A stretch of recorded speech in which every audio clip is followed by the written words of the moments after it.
bonjour à tous et à toutes, hein. Ceux que je n'ai pas salués, ceux qui sont sur le live aussi. Que la joie de Jésus soit votre force, que la paix, la bénédiction de Dieu soit sur chacun et sur chacune. Et ce matin, le titre de mon message est « Qui es-tu » ? Qui es-tu ? Qui suis-je ? Et c'est vrai que beaucoup ne connaissent pas leur identité en Christ. Beaucoup ne la connaissent pas. Et alors, si tu ne sais pas qui tu es, le malin, il va te donner, si tu ne connais pas ton identité, le malin va t'en donner une. Et il va te dire, ben, tu es un vaurien, tu es un pauvre petit pêcheur, tu es haineux, tu as plein de choses qui ne sont pas... Vraiment, tu as un verre, par exemple, un petit verre, mais Dieu ne nous dit pas ces choses. Et si nous regardons dans la parole, hein, dans Éphésiens 2, verset 20, là il nous est dit « Car nous sommes son ouvrage, ayant été créés en Jésus-Christ, pour de bonnes œuvres que Dieu a préparées d'avance, afin que nous les pratiquions. » Ouvrage, ça veut dire quoi? Tu es son ouvrage, nous sommes son ouvrage. Le mot grec pour ouvrage est poème en français. C'est l'œuvre d'un grand artiste. Et le plus grand artiste, c'est qui? C'est Dieu. Le plus beau tableau, quand vous regardez par exemple la nature, le ciel, les étoiles, Dieu a créé, c'est plus qu'un tableau, mais c'est un tableau vivant. C'est un artiste, il a créé les couleurs, il a créé des êtres humains, et ils sont tous uniques. Moi, je ne ressemble pas à Karine, Karine ne me ressemble pas. Monique, ça veut dire unique, hein. Ça veut dire unique. Elle est unique, nous sommes tous uniques. Nous n'avons pas tous la même tête, les mêmes yeux, la même couleur des yeux, la même couleur de la peau. Et bien souvent, le problème, c'est qu'on ne s'accepte pas nous-mêmes. Et voilà, les blancs veulent devenir noirs, les noirs veulent devenir blancs. Hein, ceux qui ont les cheveux gris veulent des cheveux blonds ou noirs, etc., etc. Mais nous devons apprendre à savoir qui nous sommes, on est unique, et à nous accepter comme Dieu nous a créés. Mais l'ouvrage, hein, nous sommes son ouvrage, c'est-à-dire, l'ouvrage, ça veut dire, c'est un peintre, quand il fait un tableau, il en fait plusieurs, mais l'ouvrage, c'est ce qu'il y a de plus beau. C'est le chef-d'œuvre. Voilà ce que nous sommes, le chef-d'œuvre de Dieu. Dieu ne vous a pas raté, il vous a réussi. Tous, il vous a réussi. Alors, on ne peut pas dire « je vaux rien »,« je suis minable »,« je suis incapable »,« je ne sais pas qui je suis ». Mais nous devons découvrir dans la parole de Dieu qui nous sommes. Hein? Et David, il savait qui il était. Et qu'est-ce qu'il a dit dans le psaume 139, verset 14 ? « Je te loue de ce que je suis une créature si merveilleuse. Si merveilleuse. Tes œuvres sont admirables. Admirables. Et mon âme le reconnaît bien. Mon âme le reconnaît bien. » On est tous uniques et on a tous des talents différents, des dons différents. Il y en a, c'est la danse, comme on a entendu ce matin, ils peuvent s'exprimer. Il y en a, c'est la peinture. D'ailleurs, il y a cet été, dans les Cévennes, un camp. Là, il y a une affiche que j'ai mis à la porte. Il y a un prophète qui va venir et ce prophète, il va faire des ateliers de peinture parce que lui, il peint selon l'onction prophétique. Et c'est très intéressant pour ceux qui aiment la peinture. Enfin, nous, on est inscrits au camp, on y sera. Et, ben, il faut s'inscrire rapidement parce qu'il y a déjà beaucoup de gens qui se sont inscrits. Et que vraiment, nous puissions tous, chacun, chacune, s'exprimer. Pourquoi Dieu a fait des apôtres, des prophètes, des évangélistes, des pasteurs, des docteurs? Parce qu'on est tous différents, on a tous des dons différents. Pourquoi Dieu a créé des gens qui aiment la musique? Parce que c'est Dieu qui a mis tout ça dans les cœurs des personnes. Moi, je ne sais pas faire de la musique, j'ai voulu en faire, mais je n'ai pas réussi, parce que ce n'est pas à cela que Dieu m'a appelé. Jean-Paul, Dieu l'a appelé à faire de la musique, il a un talent. Et plus il va exercer son talent, plus il va le développer et plus ça va avoir un son merveilleux. Et même si pour l'instant ça n'a pas un son merveilleux, mais ça a un son merveilleux. Vous savez, là-haut dans le ciel, il y a des anges qui corrigent les sons. Et ça monte parfaitement. Parce qu'il le fait avec le cœur. Tout ce qu'on fait avec le cœur, Dieu le reçoit. Vous voyez, quand un enfant vient vous faire un dessin, parfois, ce n'est pas toujours très extraordinaire, mais vous prenez ce dessin et vous dites à l'enfant, oh, ben, merci beaucoup, c'est merveilleux, tu sais bien dessiner. Et voilà, si vous l'encouragez, petit à petit, il va dessiner mieux. Par contre, dessiner, oui, c'est mon truc. À l'école, j'étais le premier là, à l'école Pasteur en dessin. De toute l'école, pas seulement de la classe, de toute l'école. J'avais dessiné le château de Chambord. Et voilà, j'ai eu le premier prix.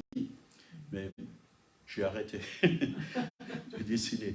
Puisque je suis tombé très bas, je suis tombé dans la drogue, je suis tombé dans toutes sortes de choses. Mais Dieu est venu me chercher, là où j'étais, dans mon péché, pour m'en libérer.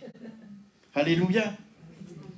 Et maintenant, je lui appartiens, et ce que je fais, c'est tout à fait ce que Dieu m'a appelé à faire. J'en suis totalement certain. Donc, nous devons être ce qu'il désire que nous soyons. Donc, nous sommes son ouvrage, ayant été créé en Jésus-Christ. Il ne nous a pas créés pour rien. Hein. Qu'est-ce qu'il a dit? Afin, pour les bonnes œuvres que Dieu a préparées d'avance, afin que nous les pratiquons. Ceux qui veulent faire de la danse, ben, ils peuvent glorifier Dieu par la danse.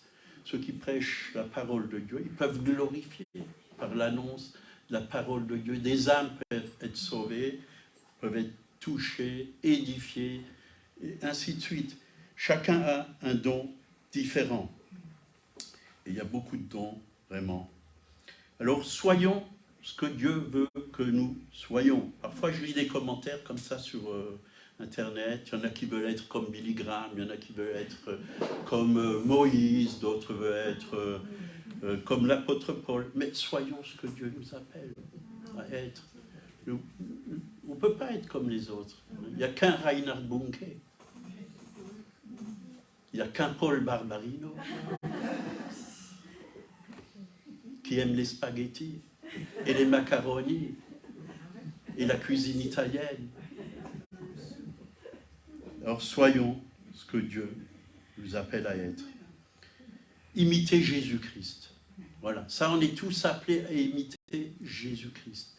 Parce que je peux vous dire, parfois on idolâtre les hommes parce que voilà, c'est des hommes fantastiques qui sont connus, même des évangélistes qui gagnent beaucoup d'âmes, mais parfois on est déçus par les hommes parce que voilà, des évangélistes qui tombent, ils pêchent, ils tombent dans le péché. On est déçus. On n'aurait pas pensé que ça allait lui arriver. Et c'est pour ça qu'il faut veiller et prier, parce qu'on peut tous tomber. On peut tous tomber si on ne veille pas, si on ne persévère pas, si on ne prie pas, si on se décourage, si on se relâche. On peut tous tomber. Je ne dis pas ça pour juger qui que ce soit, c'est juste pour donner des exemples. Nous devons faire attention. Et David, il a dit, dans le psaume 51, versets 11 et 12, « Détourne ton regard de mes péchés, efface toutes mes iniquités. Ô Dieu, crée en moi un cœur pur et renouvelle en moi un esprit bien disposé. » Crée en moi un cœur pur. Voilà, Seigneur, que chaque jour, je puisse avoir au fond de mon cœur de bonnes pensées. Que chaque jour, au fond de mon cœur, il puisse y avoir vraiment de bonnes choses. Que je puisse penser à toi. C'est vrai que beaucoup d'autres pensées vont venir dans votre vie, chaque jour. Mais il ne faut pas les accepter. Il y a des pensées que l'ennemi va nous envoyer. L'ennemi, c'est son rôle. C'est le voleur, c'est le destructeur. C'est pour ça qu'il est venu. Mais Ézéchiel nous dit dans Ézéchiel 36, versets 25 à 28, « Je répandrai sur vous une eau pure et vous serez purifiés. Je vous purifierai de toutes vos souillures et de toutes vos idoles. Je vous donnerai un cœur nouveau. » Nouveau. Donc, c'est un cœur qui n'existait pas avant, parce qu'il est nouveau.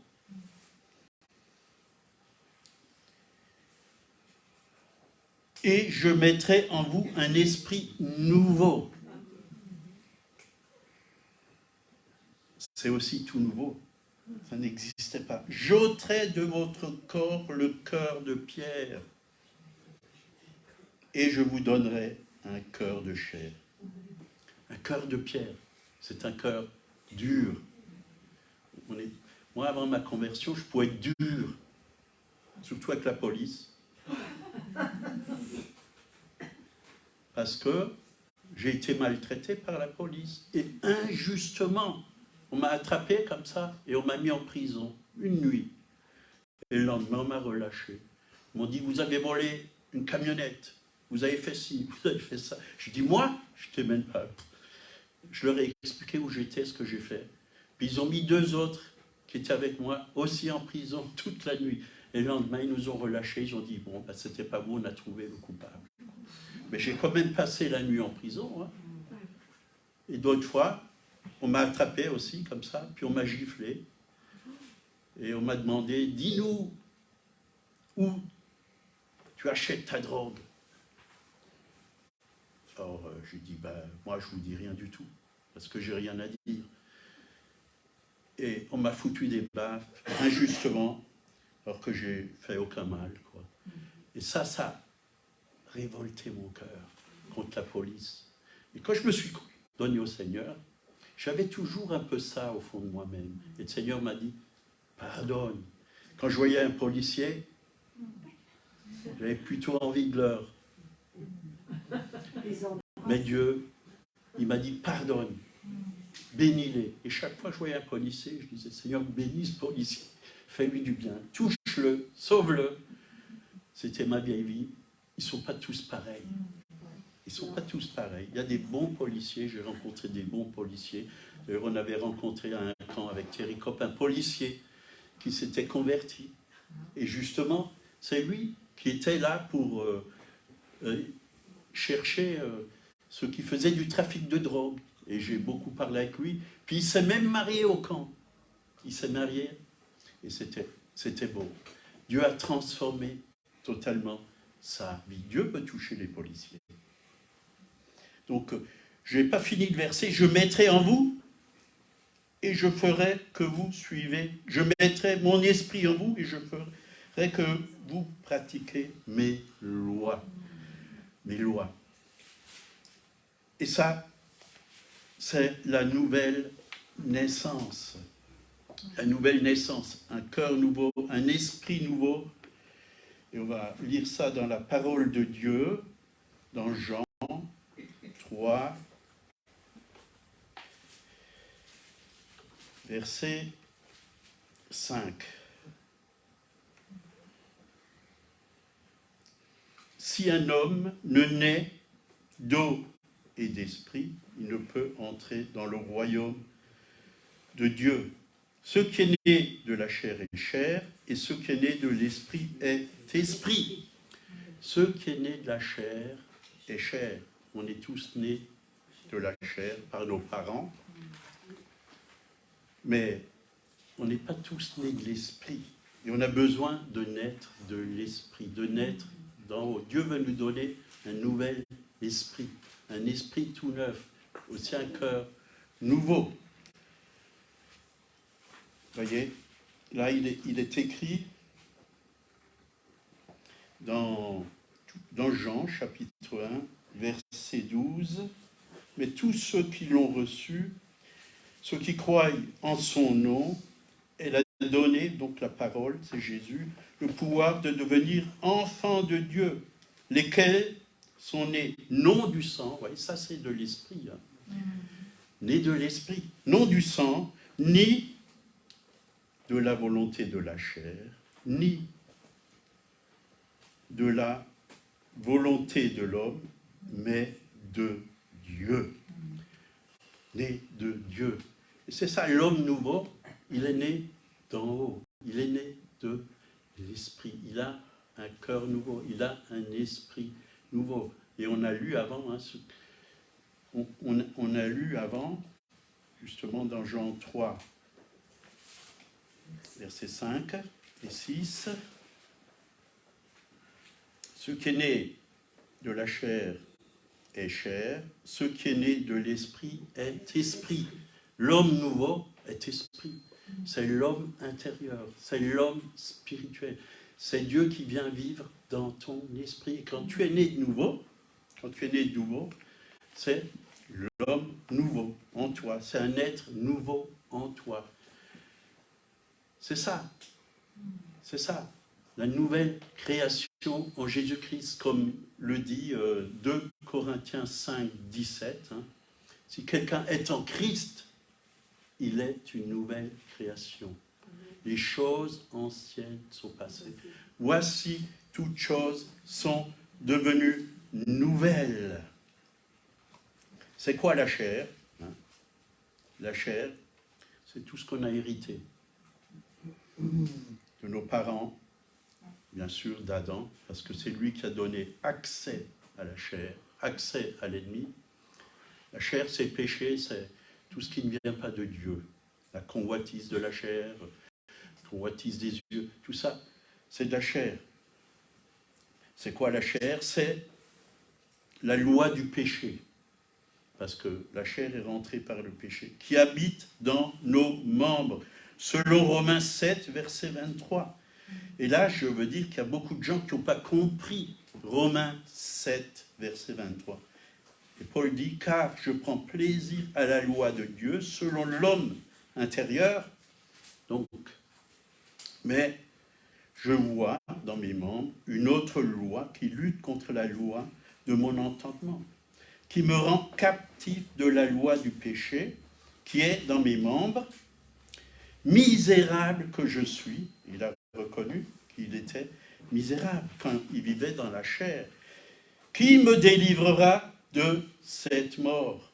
Voilà, la solution, elle vient là. Grâce soit rendue à Dieu par Jésus-Christ. Ainsi donc, moi-même, je suis par l'entendement esclave de la loi de Dieu. Je suis par la chair esclave du péché. Et tout de suite dans Romains 8, il est dit, Romains 8, 1 à 4, qu'on peut lire, « Il n'y a plus aucune condamnation pour ceux qui sont en Jésus-Christ. En effet, la loi de l'esprit de vie m'a affranchi de la loi du péché et de la mort. » Vous voyez, il y a une loi qui est plus forte que l'autre. C'est celle de l'esprit de vie. Quand nous avons reçu le Saint-Esprit, ben nous pouvons vivre dans la victoire. Le péché n'aura plus de pouvoir sur nous. Mais si nous nous laissons tenter et que nous acceptons la tentation, ben on va vivre dans la défaite. Car chose impossible à la loi, vous voyez, quand tu es sous la loi, c'est impossible. Tu ne peux pas être vainqueur, puisque tu ne peux pas accomplir la loi. Mais Christ, il l'a accompli pour nous sur la croix. Il a accompli la loi et les prophètes, parce que la chair la rendait sans force. Dieu a condamné le péché dans la chair, sur la croix, en envoyant à cause du péché son propre Fils, dans une chair semblable à celle du péché, et cela afin que la justice de la loi fût accomplie en nous, qui marchons non selon la chair, mais selon l'esprit. Non selon la chair, mais selon l'esprit. Donc c'est une loi qui est beaucoup plus beaucoup plus puissante. Une loi a une puissance qui produit toujours les mêmes effets. Et ces effets sont universels et inéluctables, à moins que cette loi ne soit annulée par une autre loi plus forte. De même, par exemple, la loi de la gravité peut être annulée par la loi de l'aérodynamisme. Vous voyez un avion, il est tellement lourd, parfois il pèse des tonnes. Normalement, si vous prenez un crayon, je lâche ma Bible, elle tombe parce qu'il y a une loi, la loi de la gravité qui l'attire au sol. Mais l'avion, il y a une autre loi qui permet qu'il vole malgré tout son poids. Il vole dans le ciel et il ne tombe pas. Il ne tombe pas. Une loi plus forte, et cette loi, elle est plus forte que la loi du péché et de la mort. En effet, dit Paul, la loi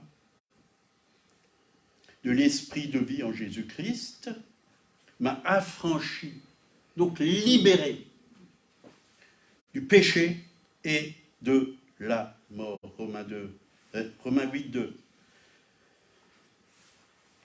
Donc, Paul parle du passé grâce à la loi de l'esprit de vie en Jésus-Christ. Il a été affranchi de la loi du péché et de la mort qui agit dans la chair. Cette loi de l'esprit de vie est cette loi qui agit dans notre esprit régénéré. Voyez ? En effet, notre esprit qui a été plongé dans la mort spirituelle à cause du péché d'Adam et Ève. Quand Dieu a dit, si tu manges de l'arbre de la connaissance du bien et du mal, tu mourras certainement. Et quand il l'a fait, est-ce qu'il est mort? Bon, il a vécu jusqu'à 900 et quelques, il n'est pas tout de suite mort. Mais dans l'esprit, la mort s'est installée. Dans son esprit. Et si nous marchons par l'esprit, avec la loi, pas du péché et de la mort, mais avec la loi de l'esprit de vie, on est vainqueur. Le péché ne doit pas dominer chez le chrétien parce qu'on a une nouvelle nature. Dieu nous a donné une nouvelle nature, c'est la sienne. Et la sienne est plus forte que la mort. Il a vaincu la mort, il a vaincu le diable. On a un nouvel esprit et on peut vaincre aussi le péché parce que le péché, il nous a dominés pendant des années, des années.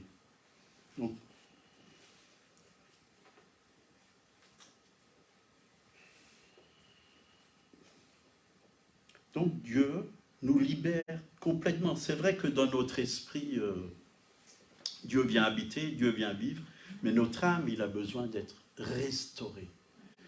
Restauré. Notre esprit est revenu à la vie, ressuscité, mais notre âme a besoin d'être restaurée. Et notre corps a besoin d'être guéri. Pourquoi? Il y a bien souvent des liens dans notre âme qui ont besoin d'être coupés, brisés, parce que nous avons hérité tellement de mauvaises choses par la vaine manière de vivre. Donc Romains, c'est toujours le même Paul qui écrit, Romains 6, versets 5 à 7, en effet, si nous sommes devenus une même plante avec lui, par la conformité à sa mort, nous le serons aussi par la conformité à sa résurrection, sachant que notre vieil homme a été crucifié avec lui, afin que le corps du péché fût détruit. Le corps du péché fut détruit. Voilà ce que Jésus a fait. Le péché, il n'a pas le droit, il n'a pas de pouvoir sur nous si on marche par l'esprit. Bien sûr, ça va toujours nous arriver de pécher, mais Dieu ne nous a pas recréés pour que nous puissions pécher. Il ne va pas refaire un deuxième pécheur. Hein? On était déjà dans le péché, dans notre vieille vie. Il va recréer quelqu'un de tout neuf, de quelqu'un qui n'a jamais existé. La nouvelle création, c'est quelque chose qui n'a jamais existé. Et si Dieu dit que les choses anciennes sont passées, c'est qu'elles sont passées. Et c'est quoi les choses anciennes? C'est la haine, l'amertume, c'est le péché, c'est tout ça les choses anciennes. Toutes choses sont devenues nouvelles. Bien sûr que ça va encore nous arriver de pécher. Mais pécher, pour un chrétien, c'est quelque chose qui n'est pas normal. C'est vraiment quelque chose qu'on fait. Voilà, c'est une erreur, c'est quelque chose qui n'est pas bon. Hein, mais ça ne fait pas de toi un pécheur. Ça fait de toi quand même un saint quand tu as été racheté. Tu es un saint. Et il y a plein de passages dans la parole de Dieu qui le disent. Et là, il nous est dit, afin que le corps du péché fût détruit, pour que nous ne soyons plus esclaves maintenant du péché. Car celui qui est libre, celui qui est mort est libre du péché. Donc nous sommes morts avec lui. Donc, Dieu nous a libérés. Dieu nous a libérés. Comment on pourrait atteindre la perfection si on est encore toujours en train de pécher, qu'on est esclave du péché? C'est totalement impossible. Dieu nous recrée. Dieu nous recrée totalement. Dans tous les domaines. Puisqu'il est le créateur. Est-ce que vous laissez Dieu vous recréer? Est-ce que vous dites au Seigneur, c'est vrai que sans toi, je ne peux rien faire. Et ça, c'est l'humilité. Hein. J'ai besoin que tu viennes m'aider. Renouvelle en moi un esprit bien disposé. Donc, par la nouvelle naissance, Dieu nous recrée. Et ça, c'était le cri du cœur de David. Hein. Ô Dieu, crée en moi un cœur pur. Il faut un acte créateur de Dieu pour effacer les effets du péché dans le cœur humain. Quand un pécheur vient à Dieu, Dieu ne l'améliore pas, ne le réforme pas, ne le réajuste pas, il ne le bricole pas, mais par sa toute-puissance, il le recrée, parce qu'on est quelqu'un de tout nouveau. On est une personne toute neuve. Et moi, j'ai toujours dit depuis ma conversion, et je l'ai beaucoup dit dans cette salle, dans ce lieu, le Paul, drogué, pécheur, méchant, orgueilleux, il est mort à la croix avec Christ. Le Seigneur, il l'a pris sur lui, il a détruit le corps du péché. Je suis une nouvelle création. Ça ne veut pas dire que je suis parfait, parce qu'il y a encore des choses que Dieu a besoin, au fond de moi-même, de guérir, de libérer, d'enlever. Hein. Je n'ai pas d'auréole, hein, vous voyez bien, quand je viens, là, je n'ai pas d'auréole. Hein, je n'ai pas d'auréole.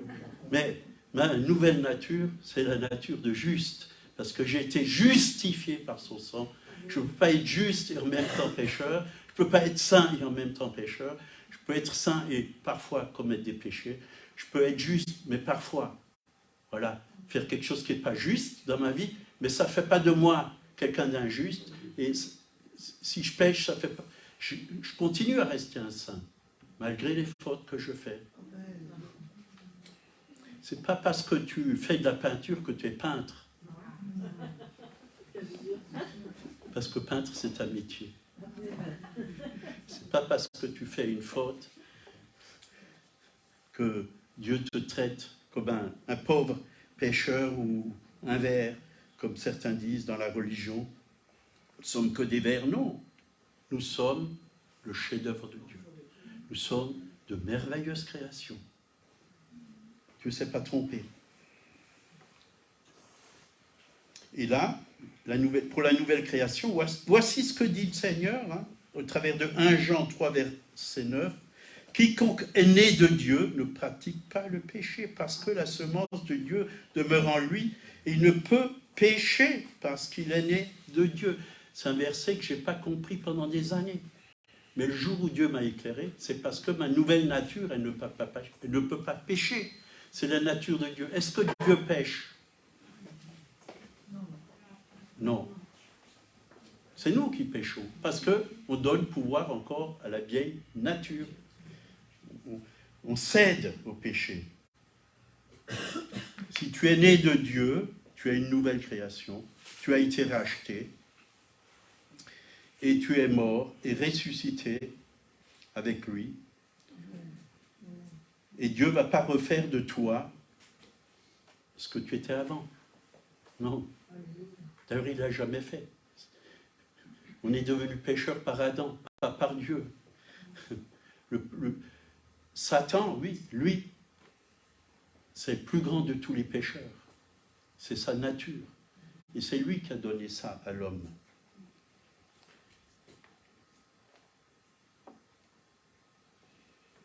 Donc, il y a un chant qui dit, hein, tu peux naître de nouveau, tu peux tout recommencer, balayer ta vie passée.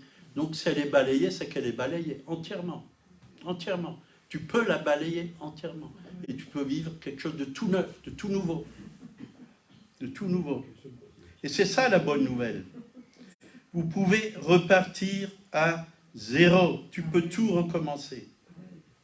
Avec Jésus pour berger. Pourquoi les apôtres ont fait des exploits? Parce qu'ils ont compris. Le Saint-Esprit les a enseignés, leur a montré qu'ils sont en Jésus-Christ. La Bible parle beaucoup en Christ, en Christ, en Christ, en Christ. Qui es-tu en Christ? Tu es un fils de Dieu. Vous savez, le fils de Dieu, si tu es fils de Dieu, hein, tu reçois la nature de Dieu. Hein, un père, il communique sa nature à son fils. Hein, nous recevons l'amour du Père, nous recevons la bonté du Père, nous recevons la justice du Père, nous recevons tout ce que le Père a, il nous le donne. Il nous a tout donné en son Fils Jésus. Donc, ça c'est notre vraie et nouvelle nature que Dieu nous donne. Le reste, c'est crucifié. Le reste doit rester dans la mort. Donc, nous devons comprendre ce qu'est une nouvelle création. La nouvelle création, ce n'est pas l'âme, c'est l'esprit. C'est ce que Dieu a fait dans ton esprit. L'âme, il a besoin d'être restauré, d'être purifié. Et ça prend du temps. Ça, c'est la sanctification. C'est le chemin de la sanctification. Parce que Dieu veut nous rendre semblables à son Fils. Il veut recréer en nous l'image de Jésus. Mais dans notre esprit, c'est fait. Nous avons tout reçu dans notre esprit. Mais ça ne doit pas rester seulement dans notre esprit. Hein. Le Saint-Esprit doit venir guérir notre âme, enlever les blessures qui sont au fond de nous-mêmes. Mais même guérir notre corps. Hein. Guérir notre corps parce qu'il y a des choses dans notre corps qui ne sont pas guéries. L'Esprit qui a ressuscité Jésus d'entre les morts rendra la vie à votre corps mortel. Nous avons un corps qui va mourir. Tu es poussière, tu retourneras dans la poussière. Et ça, c'est l'héritage d'Adam que nous avons. Mais l'âme, il peut être restauré. L'esprit, il a reçu Christ. L'esprit, il y a déjà la vie de Christ. Mais ce qui est dans l'esprit, ça doit descendre dans l'âme et dans le corps. Que tout votre être, l'esprit, l'âme et le corps soient conservés, irrépréhensibles lors de l'avènement de notre Seigneur Jésus-Christ. Ça, c'est la sanctification. Quand Jésus reviendra, nous chercher. Voilà. Et hier, j'étais sur Internet, j'étais sur enseigne-moi.com et j'ai vu une vidéo qui était du jour. Comment il s'appelle de nouveau, cet homme? Un homme qui parle de la fin des temps, l'eschatologie et tout ça. Voilà. Et il a dit, avant que Jésus revienne, les prophéties qui ont été accomplies. Après, il y en a plusieurs qui ont été accomplies. Après, il a dit ceux qui doivent encore s'accomplir. Et il y en a encore pas mal. Et après son retour, il y avait encore d'autres choses quand Jésus a cherché siens qui doivent encore se passer. Et on viendra de nouveau régner 1000 ans avec lui sur la terre. Mais après, il y aura de nouveaux cieux, nouvelle terre et la Jérusalem céleste. C'est très intéressant. J'ai tout pris note. Je vous apporterai ça un jour. C'est très intéressant. Mais ce sera lundi soir, sur le live de demain soir, de Claudio Bischoff. Et moi, j'aime beaucoup l'entendre parce que il explique ça très clairement. C'est clair et c'est clair. Très clair. Voilà, j'en suis où? Oui, l'esprit a reçu Christ. Oui. Non, mais comme j'ai mis plein d'autres choses dans mon message, Donc, on a besoin d'être recréé. Tant que le péché n'est pas enlevé de nos vies, nous n'avons pas accès à Dieu. Et Dieu non plus, il n'a pas accès à nous. Parce que qu'est-ce qui nous sépare de Dieu? C'est le péché. Le péché. Le péché, il faut le confesser. Celui qui confesse ses péchés, Dieu lui pardonne. Dieu le purifie. Dieu les enlève. D'ailleurs, il est l'agneau de Dieu qui ôte le péché du monde. Donc, Dieu veut nous changer de l'intérieur. C'est là où ça commence. Bien souvent, nous, on veut être transformés de l'extérieur. On veut se faire beau. Devant le miroir, voilà, on veut enlever les rides. On veut enlever les taches. Hein? On veut bien se coiffer comme ça. On veut être beau. Et c'est bien de le faire. C'est bien, mais à l'intérieur. À l'intérieur, il y a peut-être des taches, il y a peut-être des rides, il y a peut-être des choses qui ne vont pas, qui ne sont pas en harmonie avec Dieu, qui ne sont pas selon la parole de Dieu. Hein? Mais Dieu, il veut qu'on se détourne de notre rébellion. Et il l'a porté à la croix déjà. Le péché, il a déjà résolu notre vie de péché à la croix de Golgotha. Une fois pour toutes, dit la parole de Dieu. Mais nous, est-ce qu'on l'a enlevé de nos cœurs, de nos pensées, de nos paroles? Bien sûr que ce n'est pas toujours facile, ça ne va pas automatiquement. Hein? Comme un café, vous pressez sur un café, café sans sucre, c'est automatique parce que vous avez une machine. Mais avec Dieu, ce n'est pas automatique. Il faut accepter. Il faut se repentir. La repentance, c'est toute la vie.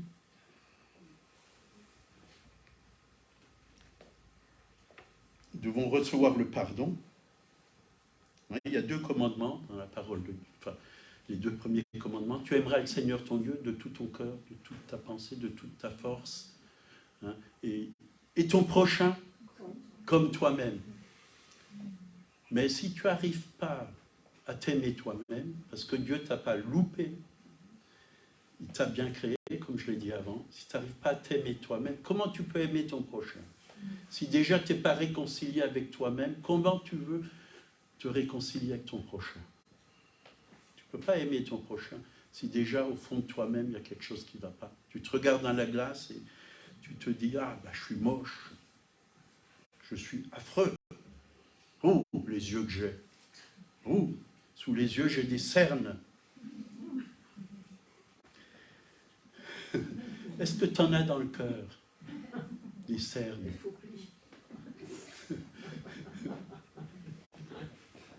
Et la Bible dit, au travers de Salomon, dans Proverbe 4, 23, « Garde ton cœur plus que toute autre chose. » Vous voyez? Car c'est de lui que viennent les sources de la vie. Tout ce qui vous arrive dans la vie vient de votre cœur. Et c'est là que Dieu commence la nouvelle création. Dans notre cœur, cœur et esprit, hein, moi je les mets ensemble. Hein, parce que le cœur, c'est le centre. Le dire centre, cœur. Au cœur. Cœur et esprit. L'esprit, c'est le centre. Je vous donnerai un cœur nouveau, je mettrai en vous un esprit nouveau. C'est là que Dieu recommence à nous créer. Quand la lumière de Christ brille dans votre cœur, toutes les ombres du passé sont chassées. La culpabilité, la peur, la solitude, la rancune sont dissipées par cette merveilleuse lumière. Dieu travaille à partir de votre cœur vers toutes les zones de votre vie. Et c'est vrai que bien souvent, on se dit, j'aimerais changer le monde et je vais changer ma femme. Tu n'y arriveras pas. Commence à changer toi-même et tu vas voir que ta femme va commencer à changer. Commence à changer ton cœur et tu vas pouvoir changer ceux qui sont autour de vous. Enfin, c'est Dieu qui va le faire au travers de toi. Il va t'utiliser. Mais quand tu veux le faire par tes propres forces, par tes propres moyens, tu n'y arriveras pas. Il n'y a que Dieu qui peut convaincre quelqu'un de péché, de justice et de jugement. Et s'il l'a fait pour nous, il nous a convaincus de péché, c'est-à-dire il nous a montré qu'on était pécheurs, il nous a justifiés, il nous a convaincus qu'on est maintenant juste, qu'on n'est plus un pécheur. Hein. Il a été jugé à notre place. Ça, c'est aussi une parole que beaucoup ne comprennent pas. Et quand on comprend ça, ben, il y a tout qui change. Il y a tout qui change. Donc, Dieu nous change d'abord à l'intérieur. Il met sa paix, sa joie, son amour. Il met son baume sur les pans, sur le cœur, quand il y a eu des blessures, des choses comme ça. Et quand il met la joie, la paix, la santé dans notre cœur, ben ça va se refléter sur nous, sur notre visage. Les gens vont voir que, voilà, qu'on va bien. Tu as l'air bien, toi, aujourd'hui. Tiens, tu as le sourire. Hein, tu es heureux. Mais ce n'est pas un sourire, un masque, quand Dieu fait quelque chose. C'est un vrai. Ça vient du fond du cœur. Et ça, c'est quelque chose qui dure, qui tient. On peut mettre un masque, carnaval, mois de février. Ça ne dure pas. Hein. C'est peut-être une semaine, hein, je ne sais pas. Je n'étais jamais à carnaval. Je n'ai jamais aimé cette fête. Donc, ça va se voir sur ton visage. Et bien souvent, quand ça se voit sur ton visage, que tu es heureux, que tu as la paix, que tu as la joie, les gens vont être attirés par toi. C'est Dieu qui va mettre les gens sur ton chemin. Combien de fois hein, on se promène comme ça, puis des gens viennent, puis ils ouvrent leur cœur, ils me racontent toute leur vie. Bon, je les écoute, hein, je ne parle pas. Puis après, je leur parle du Seigneur. Voilà. 2 Corinthiens 5, 18, et tout cela vient de Dieu qui nous a réconciliés avec lui par Christ et qui nous a donné le ministère de la réconciliation, car Dieu était en Christ réconciliant le monde avec lui-même, n'imputant point aux hommes leur offense, et il a mis en nous la parole de la réconciliation. Nous faisons donc les fonctions d'ambassadeurs pour Christ, comme si Dieu exhortait par nous. Nous vous en supplions au nom de Christ, soyez réconciliés avec Dieu. Voilà ce que Dieu veut quand on a reçu toutes ces bonnes choses et que les gens sont sur notre chemin, leur apporter vraiment le salut pour qu'ils puissent être réconciliés avec Dieu. Nous sommes les ambassadeurs de Christ. C'est quoi un ambassadeur? C'est un représentant officiel d'un gouvernement sur un territoire d'un autre gouvernement. Vous voyez, nous sommes citoyens des cieux, dit la parole de Dieu. Et là, on est sur terre hein, pour apporter le ciel. Hein, que ta volonté soit faite sur le ciel, sur la terre comme au ciel. Est-ce qu'au ciel, il y a du péché? Non. Et par la nouvelle naissance, tu rentres où?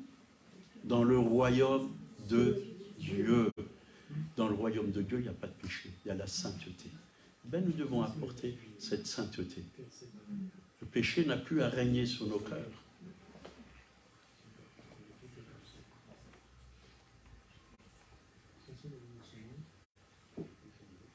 Donc l'ambassadeur reçoit des instructions reçues par son gouvernement. Il possède une grande autorité.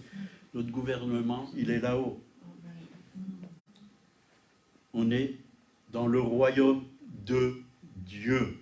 Et on apporte des paroles qui viennent d'en haut, du ciel, du gouvernement de Dieu. Quand un ambassadeur parle, il ne parle pas simplement en tant qu'individu, mais il parle avec l'autorité de son gouvernement qui est derrière lui. L'autorité de Dieu est derrière nous. Et on n'est pas seul. Hein. Les anges de Dieu sont avec nous. Dieu est avec nous. Si Dieu est avec nous, qui? Les anges de Dieu sont avec nous. Parce que nous sommes l'armée de Dieu. Il y a l'armée céleste, hein, c'est les anges, mais il y a l'armée terrestre. Nous qui sommes en bas, nous sommes les soldats. Ce que Dieu désire, c'est que nous soyons dans ce monde des ambassadeurs de Christ. Nous sommes représentants officiels du gouvernement du ciel sur la terre. Nous devons agir selon les instructions que nous recevons de notre gouvernement céleste. Alors, toute l'autorité du ciel sera derrière nous. Acte 9, versets 3 à 5. Ça part de l'apôtre Paul, qui s'est converti, hein. Saul de Tarse, il est devenu l'apôtre Paul. Hein. Et comme il était en chemin, au verset 3, acte 9, verset 3 à 5, comme il était en chemin et qu'il s'approchait de Damas, tout à coup, une lumière venant du ciel resplendit autour de lui, il tomba par terre et il entendit une voix qui lui disait « Saul, Saul, pourquoi me persécutes-tu » Il répondit « Qui es-tu, Seigneur ?» Et le Seigneur dit « Je suis Jésus que tu persécutes. »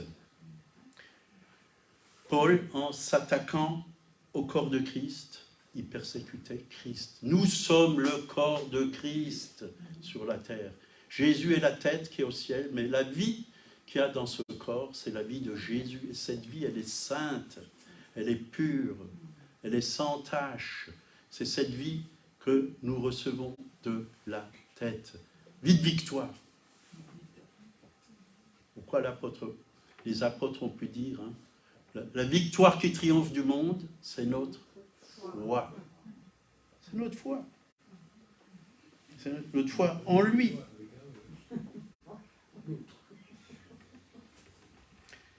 Donc, Paul, il a réalisé que Jésus était vraiment le Fils de Dieu. Parce qu'il était pharisien, mais il avait la loi au fond de lui-même. Et il connaissait bien la loi, parce qu'il a été élevé vraiment sous un chef même, un homme qui avait vraiment une grande connaissance de la loi, Gamaliel. Il était à son école. Et quand il a persécuté Étienne, on a même pris les habits d'Étienne, on les a mis aux pieds de l'apôtre Paul, parce que c'était lui le persécuteur. C'était lui le persécuteur. Mais Dieu l'a transformé. De Saul, il est devenu Paul.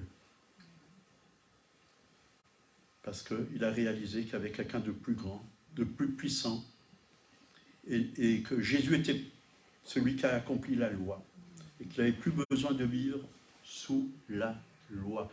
Il a reçu la grâce de Dieu. Et c'est la grâce qu'il faut apporter. Parce que la loi tue, dit la parole de Dieu. Mais la grâce, qu'est-ce qu'elle fait, la grâce? Elle communique la vie. La vie. Jésus est venu plein de grâce et de vérité. C'est la connaissance de la vérité qui nous a franchis, qui nous libère. Donc j'ai beaucoup de choses à dire, mais je m'arrêterai là parce que l'heure tourne, encore plein de pages, mais ça sera pour une autre fois. Que Dieu vous bénisse, soyez en paix, Dieu vous aime, nous vous aimons. Amen. Voilà, on va prier, peut-être se lever tous, si vous le désirez, vous n'êtes pas obligés. Seigneur, merci pour ta parole. Apprends-nous à vivre selon ton esprit. Tu as dit, parce que si nous vivons selon l'esprit, nous n'accomplirons pas les désirs de la chair. Mais tu nous donnes la capacité, Seigneur, de vivre selon l'esprit, Seigneur. Et si nous fautons, nous pouvons venir devant toi, confesser nos péchés. Et tu es fidèle et juste pour nous pardonner, nous purifier de tout péché. Mais merci parce que tu as fait de nous des fils et des filles à ton image et à ta ressemblance, de nouvelles créations. Et nous voulons vraiment vivre sous ton règne, Seigneur, sous vraiment ta conduite. Nous voulons être ces ambassadeurs, Seigneur, sur cette terre, qui apportent vraiment le royaume, apportent la lumière, apportent la grâce, apportent l'amour. Parce que tu as dit, aimez-vous les uns les autres comme je vous ai aimés. Nous voulons être totalement réconciliés avec toi ce matin. S'il y a des choses qui ne sont pas ta gloire, tu veux les enlever par ton sang, nous purifier, nous te demandons pardon et nous transformer, Seigneur. Mais change nos cœurs, Seigneur. Nous ne voulons pas seulement le chanter, mais nous voulons le vivre. Change nos cœurs, Seigneur. Que je sois comme toi. Comme toi. Tu es l'image parfaite. L'image parfaite, ce n'est pas Paul, l'apôtre, ce n'est pas Billy Graham, ce n'est pas Reinhard Bonnke, mais c'est toi, Seigneur. C'est à ton image que nous voulons vraiment être recréés au nom de Jésus. Amen. Amen. Voilà, que Dieu vous bénisse.